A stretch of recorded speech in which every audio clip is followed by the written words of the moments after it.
You also wrote in your piece, people have furiously protect or tried to furiously protect the integrity of the Social Security separate from other forms of government expenditure that was written into its creation 75 years ago. And, people mocked Al Gore for the lockbox and all that talk.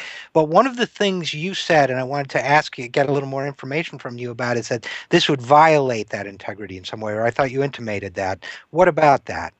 Well, the implication is, yes, to the extent that this is going to save money or at least reduce the budget or the outflow from Social Security, which does cover disability. In fact, the budget office says this is going to save a princely $3 billion over 10 years.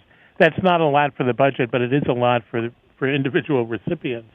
But they're not going to take that money and use it to shore up Social Security. They're going to use it for other programs. And that's important because although some of us are skeptical that Social Security as an entire program really faces the sort of crisis that you hear conservatives talking about, what we do know is that the disability program, the disability fund within Social Security, really is facing a near-term immediate crisis. By 2016, it's going to be exhausted, it's going to run out of money, and something's going to have to be done.